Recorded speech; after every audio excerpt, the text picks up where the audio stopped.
হযরতে ইসরাঈল আলাইহিস সালাম বললেন, ইয়া রাসূলুল্লাহ, ইয়া হাবিবাল্লাহ, নবী গো, আমি ওই ব্যক্তিদের রোহটাকে ওইভাবে কবজ করব যেমন একটা বাবলা গাছের কাঁটার উপরে একটা পাতলা কাপড় যদি রেখে দেওয়া হয়, ওই কাপড়টা কাঁটা থেকে যেমনি টানবে কাপড়টা ছিটতে ছিটতে চলে আসবে।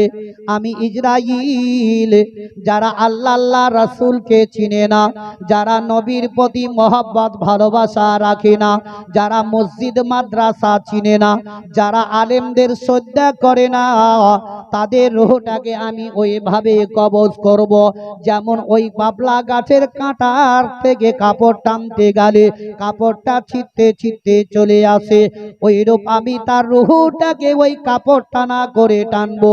তখন কাউরির পা দুটো বেঁকা হয়ে যাবে, কাউরির হাত দুটো বেঁকা হবে। আল্লাহ, ওগো আল্লাহ, দান করার অতি বলে আমার আব্বা যে হাতটা ডানা হাতকে কেটে নিল, তবে এখন আমার স্বামীর মুখে বাম হাতে কি করে খাবার তুলে দিব, এই বলে কান্না করে। আর আপন তার স্বামী বলে, শোনো গো, কেন তুমি এইভাবে কান্না করো, তোমার দুই চোখ দিয়ে কেন পানি পড়ে যায়? তবে একটাই কথা জেনে নাও, আজ থেকে আমি হচ্ছি তোমার স্বামী আর তুমি হচ্ছ আমার বিবি। যদি কোনো কিছু কষ্ট কথা মনে পড়ে তবে একবার তুমি আমার খুলে বলো। মেয়েটি কোনো কথাবার্তা বলে নাই, অঝর নানি কাঁদে। এমন সমাদে গাইবি আওয়াজ তার কানে আওয়াজ চলে গেল, আর কেঁদো না কেঁদো না, একবার চোখের পানি বন্ধ করো, তবে তুমি কাপড়ের ভিতর থেকে হাতখানা বিসমিল্লাহ বলে বের করো, আমি আল্লাহ তোমার আগেকার মতো পুনরায় হাত দিয়ে দিব। আল্লাহ পারে না? পারে না কি ভাই? বিসমিল্লাহ বলে যেমনি হাতখানা বের করলো, আগেকার মতো পুনরায় তার হাত হয়ে গেল। জোরে বলুন কেন? এ দানের অশিলাই। তাই আমার একজন কোনো বাপ ভাইকে আমি বলবো, কেউ 1000 টাকা দেওয়ার মতো আছেন? দেখি মোবারক সাহেব 500 টাকা। সুবহানাল্লাহ, আল্লাহ তার দানকে কবুল করে নিয়ে মোবারক ভাই যে আমার কারোবার করছে, আল্লাহ সেই কারোবার যাতে উন্নতি বরকত দিয়ে দেয়। জোরে সকলে বলো আমিন। একজন 1000 টাকা দেখে ইনশাল্লাহ আমি আগে দিকে যাবো। এই দেখেন, এই ভাই আমার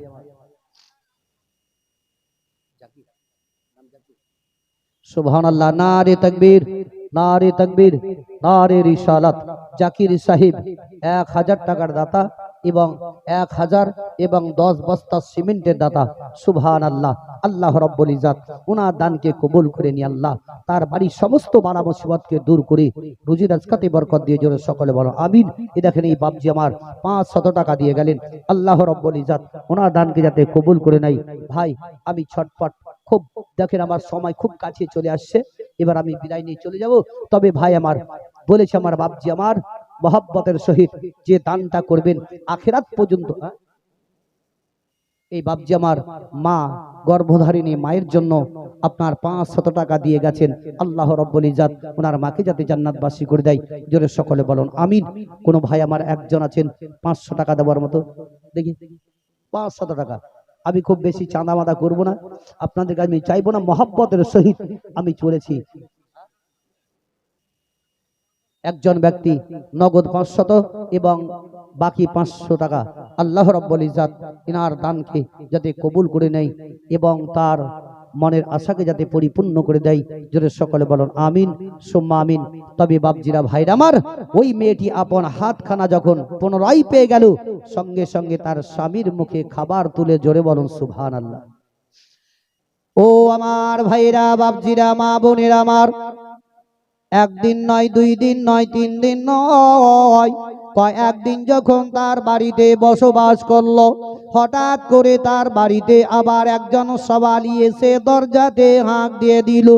মেয়েটির কানের মধ্যে আওয়াজ চলে গেল। তার বাড়িতে একজন ব্যক্তি ছিল, তারে আপন বলল, শোনো গো, দেখো দরজাতে কোনো সওয়ালি দাঁড়িয়ে সওয়াল করতেছে, তারে আপন নিয়ে ঘরের ভিতরে চলে যাও, তাকে একটি রুমের মধ্যে আরাম করতে দিয়ে দাও, যাতে আরাম করে, আর আমি তার জন্য যত্ন করে খাবার রান্না করে নিয়ে যাব, তাকে আমি মন ভরে খাবারটা খাইয়ে দিব। আপন ওই সওয়ালিকে আপন আরাম করতে দিয়ে দিল, আর মেয়েটি রান্না করে খাবার নিয়ে তার সওয়ালির সম্মুখে যেমনি চলে গেল, আপন খাবারটা দিয়ে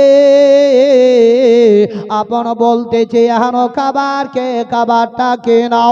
মেয়েটি আপন যেমনি বলে দিল, ওই সওয়ালিটা বাবা কান্দে আরম্ভ করে দিল, তার দুই চোখ দিয়ে পানি ঝরঝর করে ঝরতে লাগলো।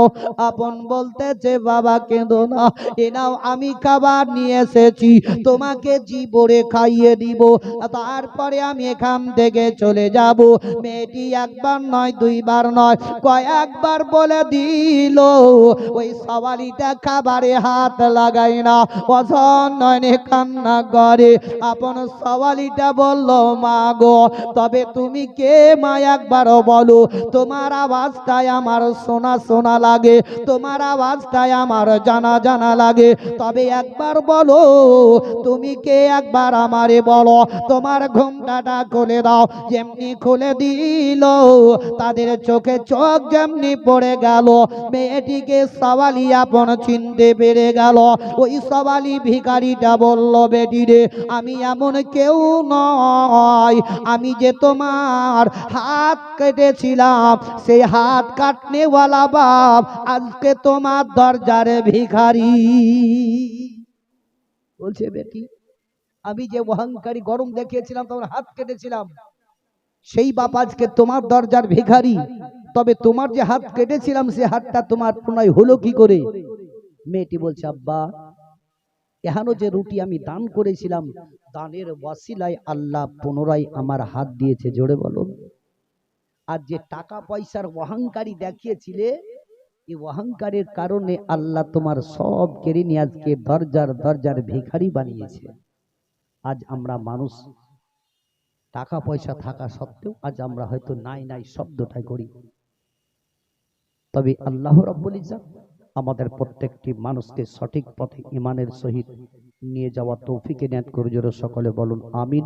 একবার জোরে সোরে ভক্তি ভরে দরুদ পাক পড়ুন, আল্লাহুম্মা সাল্লি আলা মাওলানা মুহাম্মাদ ওয়া আলা আলি সাইয়্যিদিনা মাওলানা মুহাম্মাদ সাল্লাল্লাহু আলাইহি।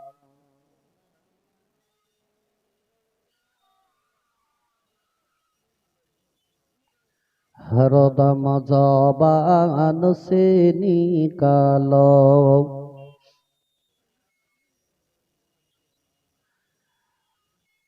नबी गो देखो मदीनाई मदानी मदीनार आगाया मायार दूरे रेखो ना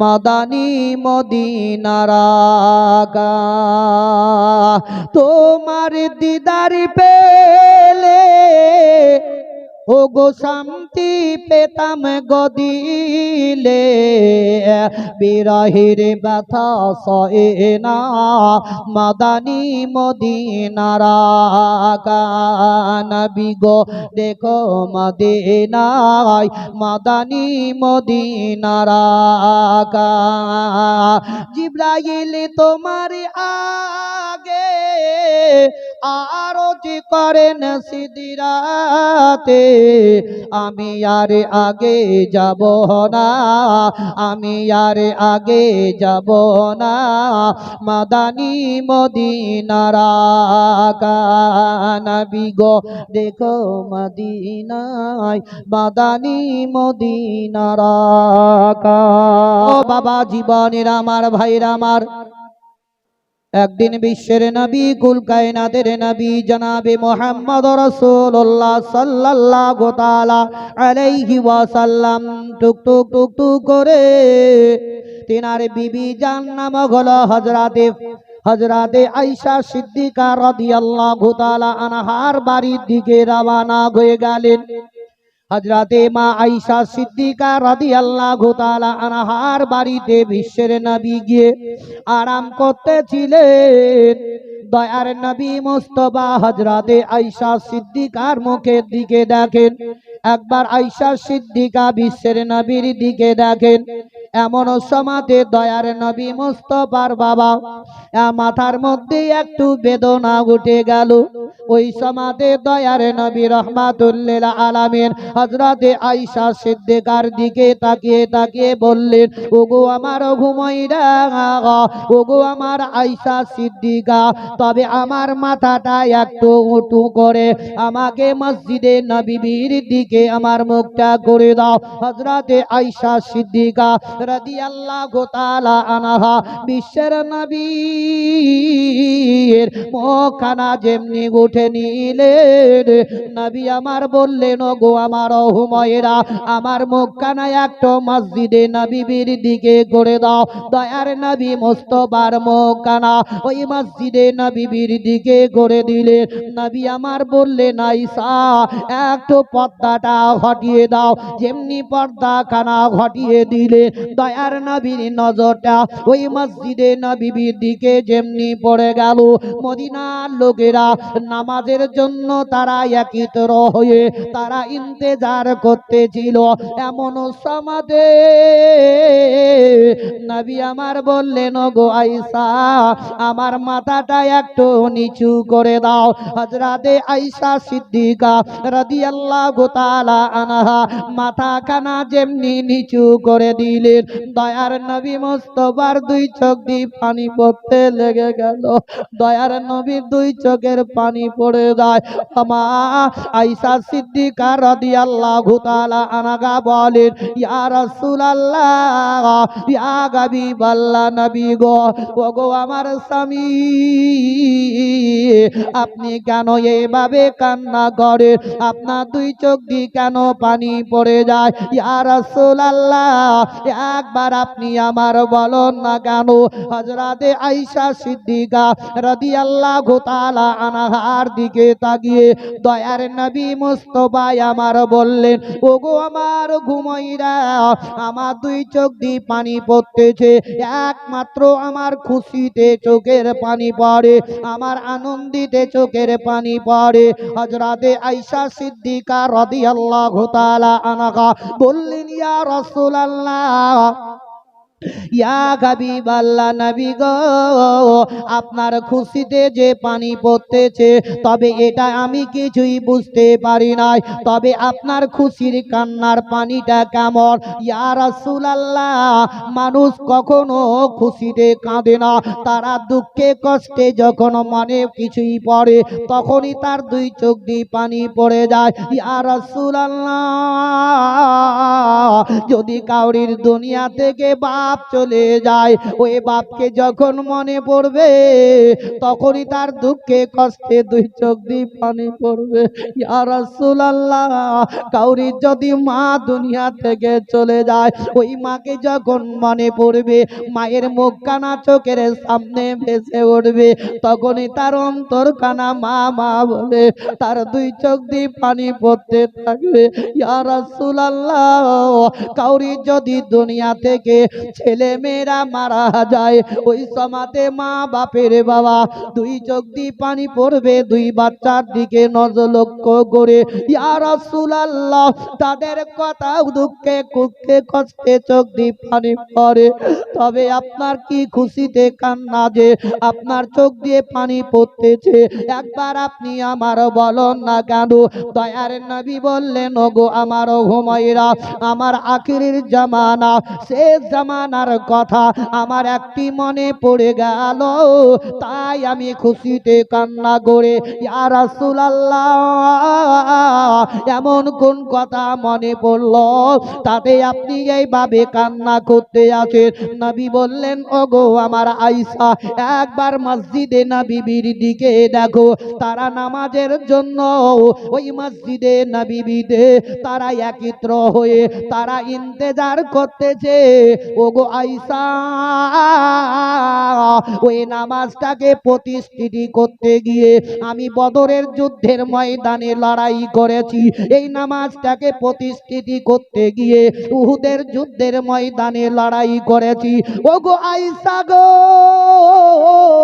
এই নামাজটাকে প্রতিষ্ঠিত করতে গিয়ে ইহুদিরা আমার শরীরে পাথর মেরেছে, আমার শরীরে দড়ি বেঁধে বেঁধে তারা এত অত্যাচার করেছে, তবু আমি ওই নামাজটাকে প্রতিষ্ঠিত করতে আমি ছাড়ি নাই। তবে আয়েশা, তারা নামাজ যে পড়ার জন্য দাঁড়িয়ে আছে, আমার শেষ জামানার কথা মনে পড়ে গেল। পৃথিবী ধ্বংস হওয়ার আগে পর্যন্ত আমার উম্মতিরা এই নামাজটা আদায় করবে, তার খুশিতে আমি কান্না করি। জোরে হবে না? না ঘুম আসছে ভাই? আমার পরে তো আরো বক্তা আছেই, বুঝলেন? মাশাআল্লাহ, ওনাদের মুখ থেকেও সৌন্দর্য সৌন্দর্য জীবনী কাহিনী শুনতে পাবেন। এখানেও বিশ্বের নবী বলছেন, ওগো আমার হুমায়রা, ওই নামাজকে আবাদ করতে গিয়ে প্রতিষ্ঠিত করতে গিয়ে আমি বহুত কষ্ট করেছি, এই নামাজকে আমার উম্মতিরা আদায় করবে কিয়ামত হওয়ার আগে পর্যন্ত, তার খুশিতে আমি কান্না করতেছি। জোরে বলো সুবহানাল্লাহ। এই আলাপ আলোচনা করতে আছেন, এমন সময়তেই হযরতে জিবরিল আমিন বিশ্বের নবীর কাছে এসে সামনে দাঁড়িয়ে গেলেন। ওই সময়তে বলছেন, ইয়া রাসূলুল্লাহ, ইয়া হাবিবাল্লাহ, নবী গো, আপনার নিকটে এমন একজন ব্যক্তি, এমন একজন ফেরেশতাকে নিয়ে এসেছি, আপনি যতক্ষণ পর্যন্ত ইজাজত না দিবেন আপনার নিকটে কখনোই আসবে না। জোরে বলুন সুবহানাল্লাহ। তবে গজল পড়বো, গজল পড়বো কি? আমি গজলটা পড়ছি, পড়তে পড়তে আপনি একটু আগে আগে চলে আসেন, যারা পিছনে জায়গা পায় না একটু সরে সরে চলে আসেন, একটু চলে আসেন। কি ভাই, একটু আগান না? এই সামান্য যদি আগার কথাটা যদি বলি কি একটু আগে দিয়ে চলে আসেন, যদি এটাই না শুনবেন তাহলে আরো আরো যে বক্তাগুলো আছে তাদের বক্তব্য কি শুনবেন? এখনো শের বলে, আপন এ দেশে আর ভালো লাগে না গো নবিয়ে না, মন যেতে চায় সোনার মদিনা, এ দেশে আর এ ভালো লাগে না গো ও নবিয়ে না, মন যেতে চাই সোনার মদিনা, মদিনার ওই মাটি পেলে এ চোখে দিতাম সুরমা বলে, তবে হেমি তো মনের বাসনা গো ও নবিয়ে না, মন যেতে চায় সোনার মদিনা, এ দেশে আর এ ভালো লাগে না গো নবিয়ে না, মন যেতে চায় সোনার মদিনা, মনে বড় আশা আছে এ যাইব মোরা তোমার দ্বারে, মনে বড় আশা আছে এ যাইব মোরা তোমার দ্বারে, টাকা বিনে যেতে পারি না আগো নবী না মন যেতে চাই সোনার মদিনা এ দেশে আরো এ ভালো লাগে না গো নবী না মন যেতে চায় সোনার মদিনা ভাগ্যে যদি থাকে লিখা নিশ্চয়ই পাইব তোমার দেখা তখন খুলে বলবো মনের বেদনা গো ও নবী না মন যেতে যায় সোনার মদিনা আল্লাহ ও বাবা জীবনের আমার ভাইরা মা বোনেরা আমার হযরতে জিবরিল আমিন বললেন ইয়া রাসূলুল্লাহ ইয়া হাবিবাল্লাহ আপনি যতক্ষণ পর্যন্ত ইজাজত না দিবেন ততক্ষণ পর্যন্ত আপনার নিকটে যাবে না দয়ার নবী বললেন ও জিবরিল বলো তবে এমন কোন কাকে নিয়ে এসেছো সঙ্গে বলো ইয়া রাসূলুল্লাহ ইয়া হাবিবাল্লাহ নবী গো যার নাম হলো হযরতে ইসরাইল আলাইহিস সালাম যে প্রত্যেকটি মানুষের জান কবজ করে তবে নবী গো আজ পর্যন্ত যত মানুষের জান কবজ করেছে কাউরির কাছে ইজাজত নেয়নি জান কবজ করার জন্য আল্লাহর অর্ডার হয়েছে তার জান কবজ করেছে তবে নবী গো আপনার রূহ জানটা কবজ করার জন্য এসেছে তবে আপনি যতক্ষণ পর্যন্ত ইজাজত না দিবেন ততক্ষণ পর্যন্ত আপনার নিকটে প্রবেশ করবে না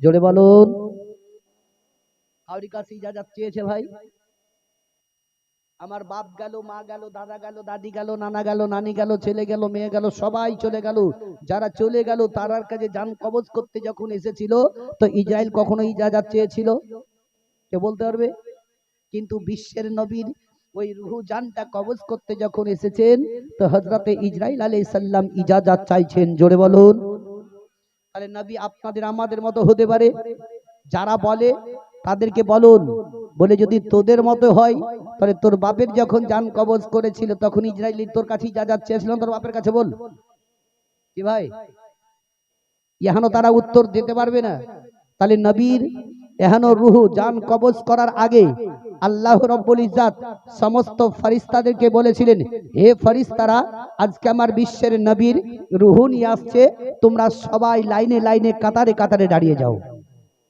জোরে বলুন বলে দিতে হচ্ছে তাই না মাথায় ভরে রাখিয়েন ইহারো আল্লাহ রাব্বুল ইজ্জত সমস্ত ফেরেশতাদেরকে বললেন তারা সবাই কাতারের লাইনে সবাই দাঁড়িয়ে গেলেন এমন কি জাহান্নামের আগুনকে একদম শীতল ঠান্ডা করে দেওয়া হলো আর নবীর রূহ আসছেন এই নবীর রূহুর কারণে নবী মুস্তাফার যে রূহ জানটা নিয়ে যাবে তার কারণে আর আপনারা আমার যখন রূহ নিয়ে যায় চলে গেল দুই জায়গায় রাখাবে কোথায় ইল্লিন আর সিজিল তাই কিনা এই দুই জায়গার মধ্যে রাখবে যে ভালো তো ভালো জায়গাতে খারাপের খারাপের কাজাতে এখন বিশ্বের নবীজি আমার বলছেন ওগো জিবরিল আমি যদি ইসরায়েলকে ওয়াপাস করে দিই সে যাবে না হযরতে জিবরিল আমিন বলেছিলেন সেই সময়তেও বলে ইয়া রাসূলুল্লাহ আল্লাহ তাবারক তাআলা এটাও আপনার কাছ থেকে ইজাজত হুকুম চেয়েছে আপনি যদি বলেন কি আমি পৃথিবীর দুনিয়াতে থাকবো যাব না তাহলে এটাও আপনি থাকতে পারেন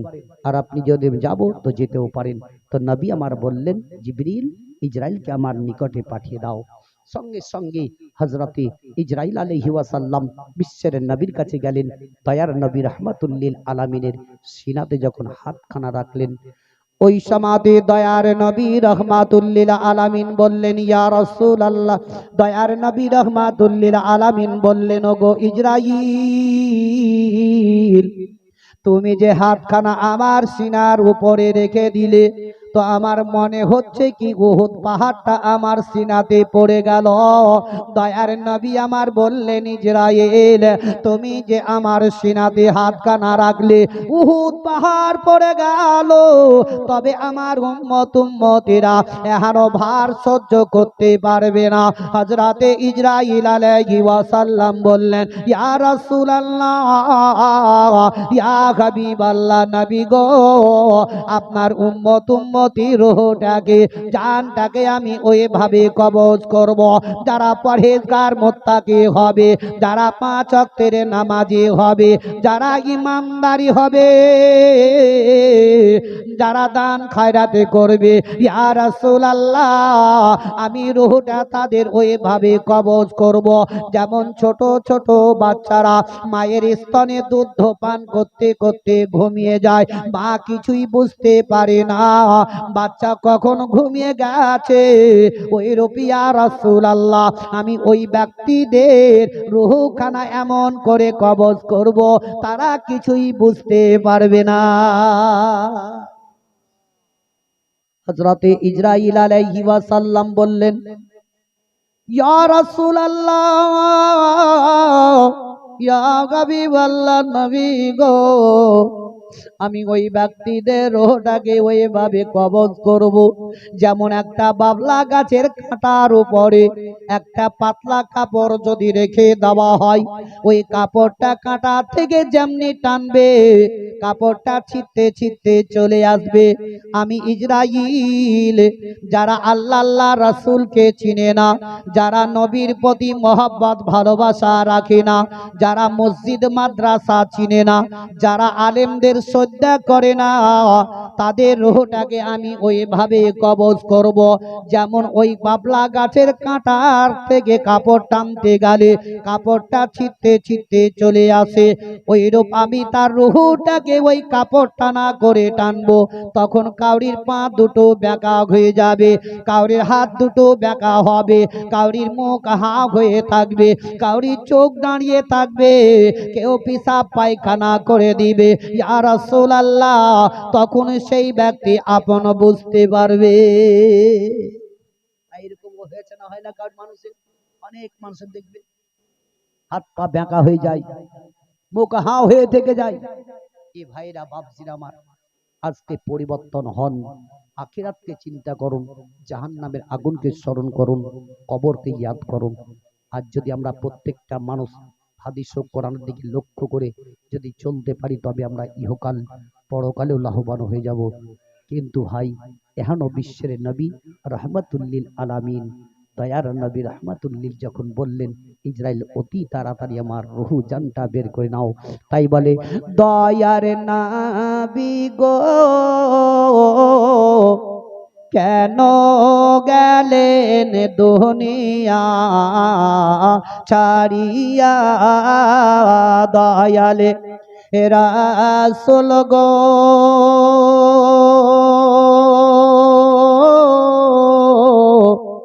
মদিনাতে আছেন জাগিয়া, ও নবী তোমার নামে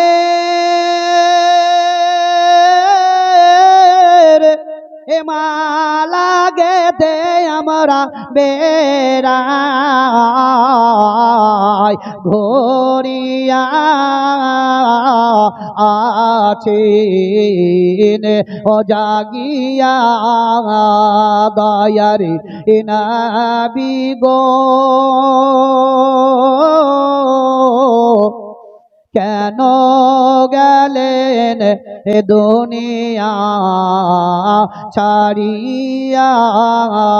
আল্লাহ বাবা, জীবনের আমার ভাইরা আমার, বিশ্বের নবীর ইন্তেকালের কথা যখন চারিদিকে বাবা আওয়াজ এলানো হয়ে গেল, এদিকে হযরতে বেলাল রাদিয়াল্লাহু তাআলা আনহু বাবা রাস্তায় ইয়া নবী ইয়া নবী নবী নবী করে কান্না করে, চিৎকার করে কান্না করেন। হযরতে উমরে ফারুক রাদিয়াল্লাহু তাআলা আনহুর কানে আওয়াজ চলে গেল, যেই উমর ছিল বাবা বীর পালোয়ান শক্তিশালী, হযরতে উমর রাদিয়াল্লাহু তাআলা আনহু চট করে ঘরের ভিতর থেকে তালোয়ার নিয়ে রাস্তার মধ্যে দাঁড়িয়ে গেলেন। এলান করছেন, যদি কেউ আমার বিশ্বের নবীর ইন্তেকালের কথাটা বলো, তবে তার গর্দনকে আমি ছাঁটাই করে দেব। যেই উমর মমতাজ বিবি 500 টাকা দিয়েছেন, আল্লাহ রাব্বুল ইজ্জত তার দানকে যাতে কবুল করেন, যেন সকলে বলেন আমিন। যাক, অসুস্থ আছে, আল্লাহ রাব্বুল ইজ্জত ওনাকে যাতে সুস্থ করে দেয়, যেন সকলে বলেন আমিন। যেই উমর মক্কা থেকে নামাজ পড়ে বিশ্বের নবীর কাছে মদিনায় আসতেন হেঁটে হেঁটে, সেই উমর রাদিয়াল্লাহু তাআলা আনহু রাস্তায় যখন চলতেন, তো বিচ রাস্তাতে একটা গাছের তলাতে একটু আরাম করতেন, তারপরে নবীর দরবারে যেতেন। তো হঠাৎ করে একদিন এক ইহুদি একটি গাছের উপরে বসে বসে ইন্তেজার করতেছিল, যেন এলান করে দিয়েছিল যে উমরকে মেরে তার মাথা কেটে আমার দরবারে পৌঁছাতে পারবে, তাকে 100টা উট এবং 1000 টাকা পুরস্কার ইনাম দেওয়া হবে। সেই আপন বুঝলেন বাদশার কথা মতো আপন করলো কি, সঙ্গে সঙ্গে ইহুদিটা মনে মনে চিন্তা করলো, ওই রাস্তা দিয়ে তো উমর তো হেঁটে হেঁটে আসে, আমার তো জানা আছে, আর সেই জানা মতো গাছের উপর আমি লুকিয়ে থাকবো, যখনই উমর ঘুমাবে আমার ওই সময়তেই ঘুমন্ত অবস্থায় উমরের গর্দনে তালোয়ার লাগিয়ে আমি মাথাটার কেটে নিয়ে চলে যাব। এ যুক্তি করে ইহুদি গাছের উপরে উঠে চুপ ইন্তেজার করতে আছে কতক্ষণে উমর আসবে। তো হযরতে উমরে ফারুক রাদিয়াল্লাহু তাআলা আনহু মক্কা থেকে নামাজ পড়ে যখন হেঁটে হেঁটে যাচ্ছেন, ওই গাছের তলাতে যেমনি চলে আসলেন, সঙ্গে সঙ্গে ডান দিকে তালোয়ারটা রেখে দিয়ে আপন গাছের টেক লাগিয়ে একটু আরাম করতে লাগলেন। আরাম করতে করতে উমরের ঘুম এসে গেল। ইহুদি দেখতে ছিল এবার তো উমর ঘুমিয়ে গেছে, আমার বড় সুযোগ হয়ে গেছে। ইহুদি গাছের ওপর থেকে আস্তে আস্তে করে নেমে নিচে যখন চলে এলো, সঙ্গে সঙ্গে ইহুদি মনে মনে চিন্তা করলো, কি আমার তালোয়ারে ধার বেশি আছে না উমরের তালোয়ারে ধার বেশি আছে, একটু দেখি। আমরা গরু জবাই যখন জবাই করি, তালোয়ারে ধার দেখি, দেখি না, যেটা বেশি ধার হয় সেইটাকে আমরা নিয়ে তাকে জবাই করে দিই। তো একবার ইহুদি তালোয়ারের ধার দেখছে, একবার উমরের তালোয়ারের ধার দেখছে। দেখতে দেখতে ইহুদি বলছে, আমার তালোয়ার থেকে তো উমরের তালোয়ার ধার বেশি, তাহলে আমারটা রেখে দিই। ওই সময়তে ইহুদি বাপজিরা আমার হযরতে উমরে ফারুক রাদিয়াল্লাহু তাআলা আনহুর তালোয়ার কানা হাতের মধ্যে তুলে নিল, আর নিজের তালোয়ারটাকে আপন সাইডে রেখে দিয়ে দিল। হযরতে উমর রাদিয়াল্লাহু তাআলা আনহুর দিকে তাকিয়ে ইহুদি ওই তালোয়ার কানা নিয়ে উমরের গর্দনে যেমনি মারতে যাবে, সঙ্গে সঙ্গে জঙ্গল থেকে একটা বাঘ বেরিয়ে চলে আসলো। ওই বাঘটাতে এত জোর হুঙ্কারে ডাক দিল, এক হুঙ্কারি আওয়াজে ইহুদির হাত থেকে ছিটকে তালোয়ারটা দূরে পড়ে গেল।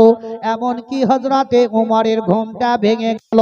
হযরতে উমরে ফারুক রাদিয়াল্লাহু তাআলা আনহুর যেমনি ঘুম ভেঙে গেল, তালোয়ার দিকে নজরটা রাখলেন, কিন্তু তালোয়ার কাছে নাই, দূরে পড়ে গেছে।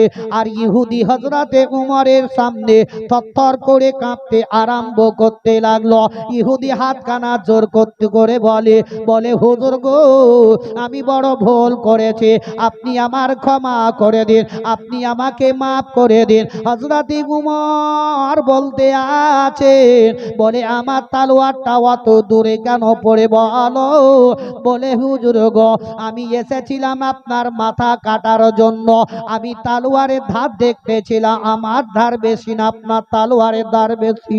বলে হুজুর গো, আপনার তালোয়ারের ধার বেশি দেখে আপনার তালোয়ার কানা হাতের মধ্যে নিয়ে আপনার গর্দনে যেমনি মারতে যাব, ওই সময়তে একটা জঙ্গল থেকে বাঘ বেরিয়ে এলো। সে বাঘটাতে এত হুঙ্কারে জোর ডাক দিল, এক আওয়াজে আমার হাত থেকে ছিটকে তালোয়ারটা দূরে পড়ে গেল। যাক, মাশাআল্লাহ, দুইটা কোরআন শরীফ দান করেছেন মিজানুর এবং মিজানুরের নানি, তাই না? আল্লাহ রাব্বুল ইজ্জত ওনাদের দানকে কবুল করে নিয়ে তাদের মনের আশাকে যাতে পরিপূর্ণ করে দেয়, জোরে সকলে বলুন আমিন। ওই সমাতে হযরতে উমরে ফারুক রাদিয়াল্লাহু তাআলা আনহু এই কথাটা শোনার পরে ইহুদির হাতখানাকে ধরে নিয়ে বিশ্বের নবীর দিকে রওনা হয়ে গেলেন। দয়ার নবী মুস্তাফার দরবারে ওমর সমস্ত ঘটনা কথাগুলা যেমনি বলে দিলেন, বললেন ইয়া রাসূলুল্লাহ, ওই বাঘটা যে জঙ্গল থেকে বেরিয়েছিল, ওই বাঘটা এমন কে ছিল আপনি বলুন না কেন? নবী আমার বললেন, উমর, ওটা কোনো জঙ্গলের পশু নয়, ওটা কোনো জঙ্গলের বাঘ নয়, উনি ছিলেন আমার বডিগার্ড, যার নাম হলো স্বয়ং জিবরিল আমিন। ওই উমর তলোয়ার নিয়ে চিৎকার করে কাঁদতে কাঁদতে কাঁদতে কাঁদতে মা আয়েশার বাড়ির দিকে রওনা হয়ে গেলেন। সমস্ত সাহাবীরা বিশ্বের নবীকে ঘেরাও করে নিয়ে কান্না করতেছিলেন। এদিকে বয়োজ্যেষ্ঠ সাহাবী যার নাম হলো হযরতে আবু বকর সিদ্দিক রাদিয়াল্লাহু তাআলা আনহু, এমনকি মা আয়েশা সিদ্দিকা রাদিয়াল্লাহু তাআলা আনহার বাড়িতে চলে গেলেন। দেখছেন তো সমস্ত সাহাবীরা সবাই বিশ্বের নবীর দিকে লক্ষ্য করে তারা আপন কান্না করতেছিলেন। হযরতে আবু বকর সিদ্দিক রাদিয়াল্লাহু তাআলা আনহু দয়ার নবীর সিদানে বসে গেলেন, মাথার নিকটে বসে গেলেন। দয়ার নবীকে পুরোপুরি কাপড় দিয়ে ঢেকে রেখেছিলেন। এখন আবু বকর সিদ্দিক বললেন, ইয়া রাসূলুল্লাহ, ইয়া হাবিবাল্লাহ, নবী গো, আমি আবু বকর আজকে আমি একা সঙ্গী হারা হয়ে গেলাম। ইয়া রাসূলুল্লাহ, আমি আবু বকর বদরের যুদ্ধের ময়দানে আপনার সঙ্গে আমি আবু বকর ছিলাম, উহুদের যুদ্ধের ময়দানে আমি আবু বকর আপনার সঙ্গে ছিলাম। ইয়া রাসূলুল্লাহ, মক্কা থেকে হিজরত করে মদিনার রাস্তায় চলতে আমি আবু বকর আপনার সঙ্গে ছিলাম, উঠতে বসতে চলতে ফিরতে সর্বদাই আপনার নিকটে। তবে আজকে আমি আবু বকরে একা হয়ে গেলাম, আমি সঙ্গী গারা হয়ে গেলাম। দয়ার নবী মুস্তাফার দিকে লক্ষ্য করে হযরতে আবু বকর সিদ্দিক কান্না করেন, ও ভাইরা বাপজিরা আমার, যদি আপনার আমার মা বাপ মারা যায় তখনই আমরা সকলে হাত ধরে, কেউ আপন মুখ ধরে, পা ধরে আব্বা আব্বা বলে কান্না করতে থাকে।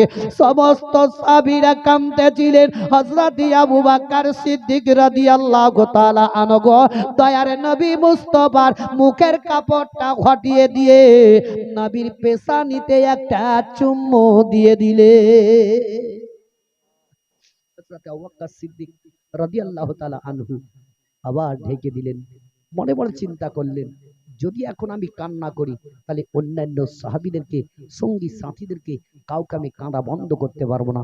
যেমন আপনাদের আমাদের দেশে মানুষ যখন মরে, যখনই কেউ কাঁদে, অন্যান্য ছেলেরা বন্ধুরা এসে বলে, ভাই কাঁদিস না, আমারও বাপ চলে গেছে, আমি সবর করেছি, তুই একটু সবর কর, বলে না বলে না, সান্ত্বনা দেয়। হযরতে আবু বকর সিদ্দিক রাদিয়াল্লাহু তাআলা আনহু নিজেকে কানা বন্ধ করলেন, তারপরে সমস্ত সাহাবীদেরকে কাঁদা বন্ধ করলেন। একবার ভক্তি ভরে জোরে সোরে দরুদে পাক পড়ুন, আল্লাহুম্মা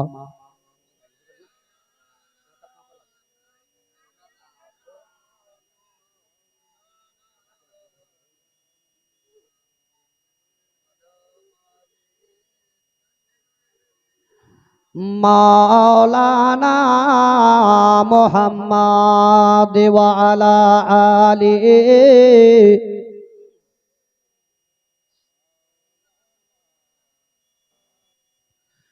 সাল্লাল্লাহু তাআলা আলাইহি ওয়াসাল্লাম। এই বাপজিরা ভাইরা আমার, আজ আমাদের দেশের মানুষ যখন আমাদের মারা যায় তখন আমরা কি করি? এই পর্যন্ত ঢেকে রাখি, রাখি না? কিন্তু বিশ্বের নবীকে পুরো কাপড় দিয়ে পুরোপুরি ঢেকে রেখেছিলেন। আজ আমাদের মানুষ যখন কেউ যখন মারা যায়, আমরা দামি দামি 1000, 1500, 2000 টাকা দামের কাফন নিয়ে এসে আমরা ঢাকাই করি, করি না, করি না?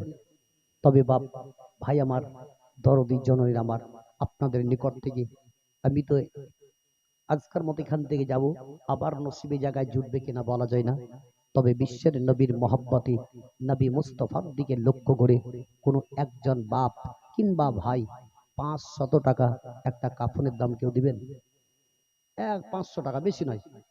নবীর মোহাব্বতে দেখি এতটি মাঝের মধ্যে দিকে নবীর আশিক প্রেমিক যদি হয়ে থাকেন তো মাত্র 500 টাকা আমাদের বাপ মা মরতে গেলে এই দেখেন ভাই আমার সুবহানাল্লাহ 500 টাকা দিয়ে গেলেন। সুবহানাল্লাহ, নারে তাকবীর, নারে তাকবীর, নারে রিসালাত। জসিমউদ্দিন সাহেব, জসিম শেখ 500 টাকা দিয়েছেন। আল্লাহ রাব্বুল ইজ্জত ওনার দানকে কবুল করে নিয়ে আল্লাহ তার বাড়ির বালা মুসিবতকে দূর করে দিয়ে রুজি রাজগাতে যাতে বরকত দিয়ে জোরে সকলে বলো আমিন। 500 টাকা চেয়েছে ভাই, বেশি নয়। দেখি একটা আপনার বাপ কিংবা মা যদি মারা যায়, আমরা সেই সময় 1000, 1500, 2000 টাকা দামের কিনি, তবে সেই মা বাপের দিকে লক্ষ্য করে মাত্র 500 টাকার একটা কাফনের দাম চেয়েছি ভাই। আমি শেষ আবার 2-10 মিনিটের মধ্যেই আমি ইতি করব। বেনামিতে 500 টাকা দিয়ে গেলেন। আল্লাহ রাব্বুল ইজ্জত ওনার দানকে যাতে কবুল করে নিয়ে মনের আশায় যাতে পরিপূর্ণ করাই। ভাই আমি 2-10 মিনিট আছি, একটা ছোট্ট করে গজল পড়ব, তারপরে পরে আপনাদের তৃতীয় বক্তা চলে আসবেন, ওনার মুখ থেকেও আরো সুন্দরবান মূল্যবান কথাবার্তা শুনতে পাবেন। ভাই আমার মা, এই দরদি জননী মায়ের আমার যে যেখানে আছেন, ও আমার মা। মাত্র যদি কাউরি স্বামী কিংবা বাপ মা শ্বশুর শাশুড়ি মরে থাকে, তাদের দিকে লক্ষ্য করে একটা কাফনের দাম 500 টাকা কোনো একজন দরদি মা যদি দিয়ে পাঠান, ইনশাআল্লাহ আমি আল্লাহ রাব্বুল ইজ্জতের দরবারে এটাই দোয়া করে বলবো কি একজন মা দিয়েছেন ভাই, খুব তাড়াতাড়ি ইনশাআল্লাহ। এই দেখেন একজন ভাই 100 টাকা দিয়ে গেলেন। আল্লাহ রাব্বুল ইজ্জত ওনার দানকে যাতে কবুল করে নেয়। যে জীবন আপনার যদি চলে যায়, তবে সাইডে বলে জীবনে যার অন্তিম কালে আজরাইল আসিয়া, যেদিন তোমার সাধের জীবন যাবে রে লইয়া, যারে তুমি এত যত্নে আরে রাখিলে ঘরেতে, তাহারে লাগি কত কষ্ট দুঃখ না সহিলে, আজ তোমাকে ফাঁকি দিয়া পাখি যাবে রে ওরে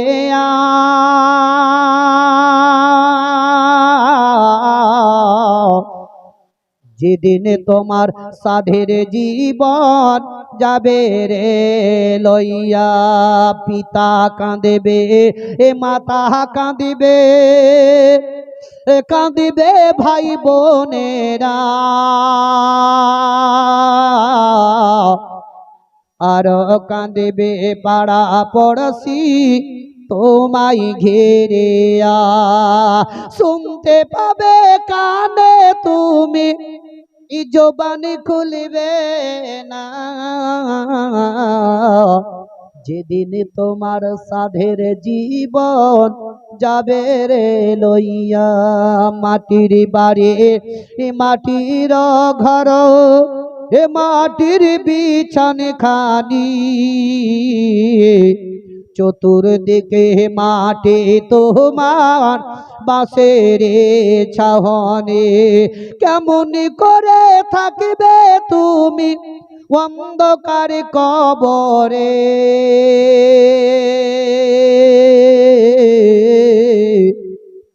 যেদিন তোমার সাধের জীবন যাবে রে লইয়া। আল্লাহুম্মা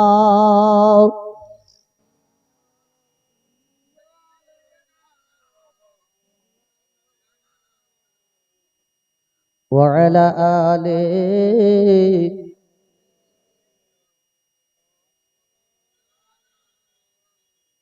সাল্লাল্লাহু তাআলা আলাইহি ওয়াসাল্লাম। দরুদ যে এত জোর জোর পড়ছেন বুঝলেন, মনে হচ্ছে আমাদের কান ফেটা গেল। এই দরুদের যদি মর্মটা জানতাম তো দরুদ আমরা খুব আরো জোর জোর পড়তাম। মনে হয় কিছু কিছু লোকের মানুষের ঝাটকা লেগেছে বলেই আমাদের হয়তো দরুদটা ভিতর থেকে ওর বের হয় না, তাই না? ঝাটকা লেগে আছে, ঝাটকাটা একবার ছুড়িয়ে দেন, জংটাকে ঝাড়িয়ে দেন। যেমন কি একদিন বিশ্বের নবী সাহাবীদেরকে নিয়ে আলাপ আলোচনা করছেন, শর্টে বলে দিছি, খুব লম্বা চড়া ধরবো নাকি। বিশ্বের নবী আমার সাহাবীদেরকে নিয়ে আলাপ আলোচনা করছেন, এমন সময় একটা মৌমাছি উড়ে যাচ্ছে। জোরে বলুন, কি একটা মৌমাছি। আপনার সামনে যদি উড়ে যায় আর মৌমাছি দিকে বলেন কি একটু দাঁড়াতো, দাঁড়াবে? কিন্তু নবী আমার বলেছিলেন মৌমাছিকে, মৌমাছি দাঁড়িয়ে যাও। মৌমাছিটা দাঁড়িয়ে গেল। বিশ্বের নবী বলছেন, এ মৌমাছি তোমাকে আমি একটা প্রশ্ন করব, উত্তর তোমাকে দিতে হবে। তো মৌমাছি ওই সময়তে বলছি, ইয়া রাসূলুল্লাহ, ইয়া হাবিবাল্লাহ, আপনি কি আমাকে প্রশ্ন করবেন করুন। নবী বলছেন, তোমরা যে বিভিন্ন গাছ থেকে ফুলের রস থেকে ওই রসটাকে চুচে চুচে তোমাদের ডেরাতে নিয়ে চলে যাও, কোন ফুলের হচ্ছে রস মিষ্টি, কোন ফুলের রস হচ্ছে তোমার তিতা, কোন রস মানে কি একদম তিতার তিতার মধ্যে খাট্টা টক মিষ্টি, যাই বলো যেরকমই হোক না কেন, ওই রসটা তোমরা চুচে নিয়ে চলে যাও। তবে তোমাদের ওই জায়গাতে যাওয়ার পর সেই রসটা তোমাদের মিষ্টি হয় কি করে? তখনই সেই মধুটা জবাব দিয়েছিল, বলে ইয়া রাসূলুল্লাহ, ইয়া হাবিবাল্লাহ, নবী গো, আমাদের মালিক যে বসে আছে সে আমাদেরকে বলে দিয়েছে, যত দূর থেকে তুমি যেই গাছের ফল থেকে ফুল থেকে রসটাকে চুষে নিয়ে ওই গাছ থেকে আমার ডেরা পর্যন্ত বিচখানে যে রাস্তাটা পড়বে, ওই রাস্তার মাধ্যমে ওই রাস্তায় চলাকালীন তুমি আমার বিশ্বের নবীর প্রতি দরুদ পড়তে পড়তে চলে আসবে। তাই ইয়া রাসূলুল্লাহ, আমরা বিশ্বের নবীর প্রতি ওই রসটা নেওয়ার পরে দরুদ পড়তে পড়তে চলে যাই।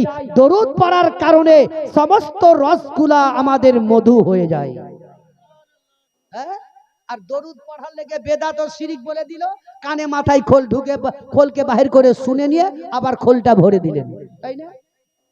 এতদিন থেকে দরুদ কিয়াম করতে করতে চলে এলেন, 4 দিনকার আজকালকার যুবক যুবক ছেলেরা ওই মোবাইল দেখে দেখে মৌলবি তৈরি হয়ে ভাইরে ফতোয়া দিয়ে বেড়াচ্ছে, দিছে না, তাই না? বহুত দিয়ে বেড়াচ্ছে ফতোয়া, বোখারি বোখারি করে যাচ্ছে। বোখারি কয় খণ্ড তাই জানে না, বোখারি কয় কেজি ওজনে তাও জানে না। নাড়া বোখারি যদি খুলে দেওয়া হয় তো বাপ বাপ করে ছুটে পড়ে। কি ভাই, দরুদ পড়বেন নবীর প্রতি মহব্বতের সহিত জোরে জোরে, তো কেউ এখানকার 2-4টা প্রচার কেউ বের হয় না। ওই লেগে আমরা একটা গোদা বাংলাতেই বলি যে মৌলবীরা বক্তব্য রাখে, এটা ঠিক, কিন্তু শেষের মধ্যেও বলে দিয়ে চলে যায় এই কারণেই কি মানুষের মধ্যে জোশ মানে হারিয়ে যাচ্ছে আস্তে আস্তে। যেমন এক ধোবা কাপড় কাচতে যাচ্ছে, তো কাপড় কাচতে যখন যাই তো রাস্তায় যেতে যেতে যেতে একটা মতি পড়ি পেয়েছে, বুঝলেন? মতি বুঝেন তো, সাবধানের মূল পাথর। এই মতিটা যখন পেয়েছে তো ধোবাটা মনে মনে চিন্তা করছে কি, আল্লাহ, এত সৌন্দর্য মতি যে আমি পড়ে পেয়েছি, এই মতি পাথরটা যখন পেলাম আর এ কাপড় আর কাচবো না, ধোবাগিরিও করবো না, ছেড়ে দিব। কিন্তু ধোবা মনে মনে চিন্তা করছে, যাক গাছকার কাপড়টা কেচেলি, কাল থেকে আর কাপড় কাউরি ধরবো না, বাড়িতে চুপচাপ বসে বসে পাথর বীজবো, আমার 7 খানদান খেলেও কিন্তু শেষ হবে না। কি ধোবা বুঝলেন, নদীতে যে গিয়েছে কাপড় কাচতে, তো কাপড় কাচতে নদীতে নামার আগে আগে মনে মনে চিন্তা করলো, পাথর যদি আমি ওপরে রাখি আর এই রাস্তা দিয়ে কোন লোক যদি যায় তো হয়তো পাথরটা নিয়ে পালাবে, তো পাথরটা কোথায় রাখবো? এই লুঙ্গিতে, বুঝলেন, এইভাবে কুমোরে গুজে নিয়েছে, বুঝেছেন? এই কুমোরে যখন গুজে নিল, কাপড় কাচতে আছে, কাচতে কাচতে কাচতে কাচতে কাচতে ভোকে, বুঝলেন, লুঙ্গি আর ঢিল হয়ে গেছে, আর পাথরটা ঠুস করে পানিতে কখন পড়ে গেছে কি ধোবা কিন্তু জানি না। আচ্ছা বলেন, ভোকে লুঙ্গি ঢিল হয় না, হয় না? এখন মনে হয় বসে বসে আপনাদেরও কিছু ঢিল হয়ে আছে, মানে খিচড়ি আর বিরিয়ানি থেকে আমরা তাকিয়ে আছি। যাই হোক, আর 1-8 ঘন্টার পরে আরম্ভ হবে শুরু খাওয়া। তো এদিকে যখন লুঙ্গি ঢিল হয়ে পাথরটা কখন পড়ে গেছে আর খেয়াল নাই, কাপড় কেচে পাহাড়ে উঠার পর বুঝে দিয়ে পাথরটা আছে না নাই, পাথর হাত দিচ্ছে কিন্তু পাথর আর নাই। তখন ধোবা বলছে, যা, ঠিক তাহলে যেখানে কাপড় কাচছিল সেখানটায় হয়তো পড়ে গেছে, ওখানটায় খুঁজি। কি লাগলো খুঁজতে খুঁজতে খুঁজতে খুঁজতে খুঁজতে পাথর আর পেল না। তখন তার মুখের একটা ধোবার বলি হয়ে গেল, আমার ধোয়া থেকে না ধোয়াই ভালো ছিল, ধোয়া থেকে না ধোয়াই ভালো ছিল। রাস্তায় যাই কেউ যদি শোধাই, আরে তোর কি হয়ে আছে, বলছে আমার ধোয়া থেকে না ধোয়াই ভালো ছিল, ধোয়া থেকে না ধোয়াই ভালো ছিল। এই করতে করতে বাড়ি যখন গেল, মা বলছে, বেটা তোর কি হয়ে আছে? বলে আমার ধোয়া থেকে না ধোয়াই ভালো ছিল, ধোয়া থেকে না। মা বলছে, বেটা তুই ভালো গেলি আর পাগল হয়ে বাড়ি চলে এলি, আরে তোর মুখের বলে গেলা হয়ে গেল। ই মা তবু কিন্তু সহ্য না করতে পেরে পাড়াপড়শির একটা বুঝলেন হাতুড়া ডাক্তারকে ডেকে নিয়ে এসে বলছে, ভাই এইরকম ব্যাপার, এ ভালো গেল, আর এখন তারে যাই কিছু জিজ্ঞাসা করি তাই বলছে আমার ধোয়া থেকে না ধোয়াই ভালো ছিল, ধোয়া থেকে না ধোয়াই ভালো ছিল। একে করলো কি, একটা বেহুশের ইঞ্জেকশন দিয়ে দিয়েছে বুঝলেন, বেহুশ হয়ে পড়ে গেল। বুড়ি বলছে, বাবা তোমার বিল কয় টাকা? তো বলছে 100 টাকা। বুড়ি বলছে 50 টাকা এখন নিয়ে যাও, কালকে 50 টাকা দিয়ে তোমার পরিপূর্ণ করব। ডাক্তার বলছে, বুড়িমা কি 50 টাকাটাও রেখে দাও, কালকেই একসঙ্গে আমাকে পুরোপুরি 100 টাকাটা দিয়ে দিও। এই ডাক্তার চলে গেল। 2 ঘন্টার পরে আর হুঁশ যখন চলে এসছে, ওই কথাটা ভুলে গেছে। মা মনে করছে এখন তো ঠিক, আর তো ওই কথা বলে না, তাহলে কথাটা যে বলছিল এর কারণটা কি, একে একটু জিজ্ঞাসা করি দেখি কেন বলছিল। বলে, বেটা তুই তখন যে আগে বলছিলি 2 ঘন্টা আগে কি ধোয়া থেকে না ধোয়াই ভালো ছিল, তার মানে কি? তখন বেটা যে ঠিক বলেছি, ধোয়া থেকে না ধোয়াই ভালো ছিল। আবার ধরেছে, ধোয়া থেকে না ধোয়াই ভালো ছিল। মা তখন এদিকে বলছে আমার বলা থেকে না বলাই ভালো ছিল। ও বলছে ধোয়া থেকে না ধোয়াই ভালো ছিল, আরে বলে আমার বলা থেকে না বলাই ভালো ছিল। ডাক্তার তারপরের দিন এসে বলছে, বুড়িমা পয়সা তো বলছে আমার বলা থেকে না বলাই ভালো ছিল। ডাক্তার বলছে আমার 100 থেকে 50 টাকাটাই ভালো ছিল। তো এখন বুঝলেন, এই বল ধরতে ধরতে চলেছে। এখন আমাদের অবস্থা হচ্ছে আমাদের বক্তব্য রাখা থেকে আর না রাখাটাই ভালো আছে, কি ভাই তাই না বলো? এন অবস্থা হয়ে যায়। তাই আমি বলবো, এতটি লোক আছেন উচ্চ স্বরে এক আওয়াজে ধ্বনিতে নবীর প্রতি মহব্বতের সহিত একবার দৌড়ে পাক পড়ুন, আল্লাহুম্মা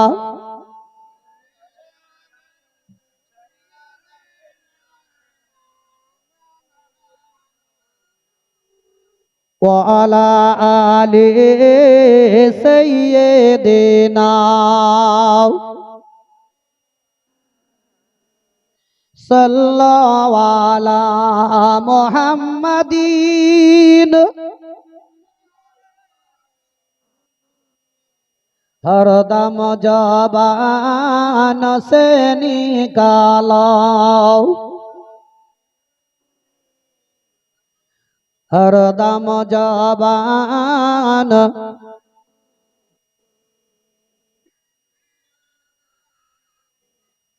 সাল্লাল্লাহু তাআলা আলাইহি ওয়াসাল্লাম। বাবা জীবনেরা আমার, ভাইরা, মা বোনেরা আমার, ও দরদি বাপজিরা আমার, আমাদের দেশের যখন মানুষ মরে যায়, আমরা কবরস্থানে নিয়ে যাওয়ার পরে কবরে নামার আগে আগে 2 জন ব্যক্তি আপন নেমে যায়। ওই 2 জন ব্যক্তি যখন নেমে গেল, লাশখানা নিচে নামিয়ে দেওয়ার পরে এখন কবরের উপরে মাথার দিকে ছেলে দাঁড়িয়ে দাঁড়িয়ে তার বাপের লাশের দিকে টুকটুক করে দেখতে থাকে।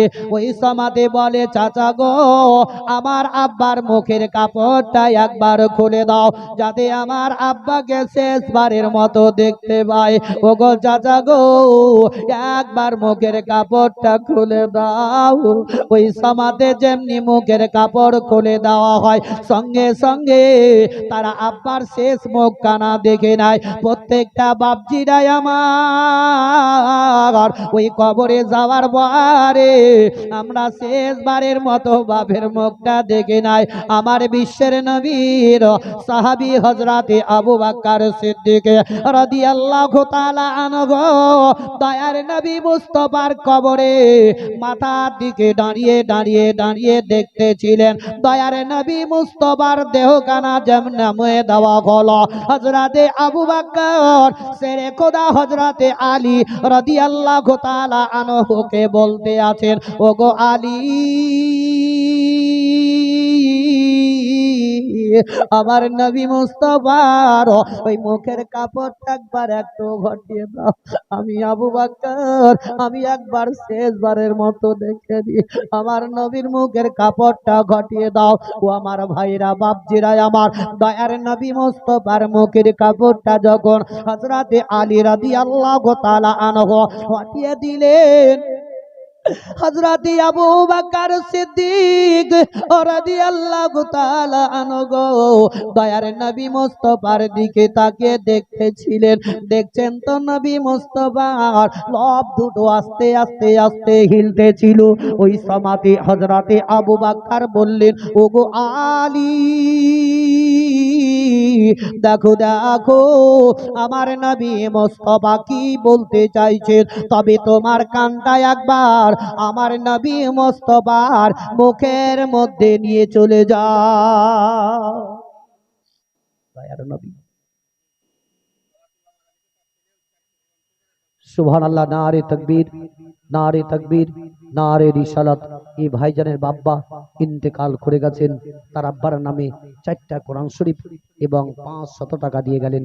আল্লাহ রাব্বুল ইজ্জত ওনার আব্বাকে যাতে জান্নাতবাসী করে দেয়, জোরে সকলে বলুন আমিন। সুবহানাল্লাহ। এখানো ভাইরা আমার, বাপসির আমার, বিশ্বের নবীর দিকে লক্ষ্য করে হযরতে আবু বকর সিদ্দিক বলছেন, আলী কানটা নিয়ে চলে যাও। দয়ার নবী মুস্তাফার মুখের কাছে হযরতে আলী রাদিয়াল্লাহু তাআলা আনহু যখন কানটা নিয়ে গেলেন, তো নবী আমার একটাই শব্দ আওয়াজ করে বলেছিলেন, ইয়া হাবলি উম্মতি, জোরে বলো সুবহানাল্লাহ। এখানো এই দেখেন আপনাদের বক্তা চলে আসছেন, মাশাআল্লাহ। ইয়া রাসূলুল্লাহ, ইয়া রাসূলুল্লাহ,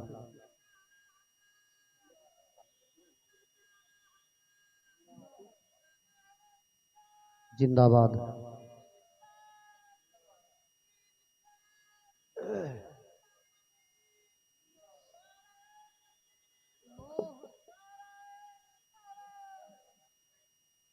যাক বাবজিরা ভাইরা আমার, এখানো আজ যদি আমরা প্রত্যেকটা মানুষ আমরা সেদিকে যদি লক্ষ্য করি চলি, তবে ইহকাল পরকালেও আমরা লাভবান হয়ে যাব।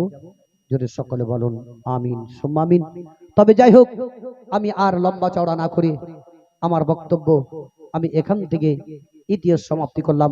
বলার মাধ্যমে, ভাষার মাধ্যমে ভুল ত্রুটি হলে ক্ষমা প্রার্থী। ওয়া মা আলাইনা ইল্লাল বালাগ। আসসালামু আলাইকুম ওয়া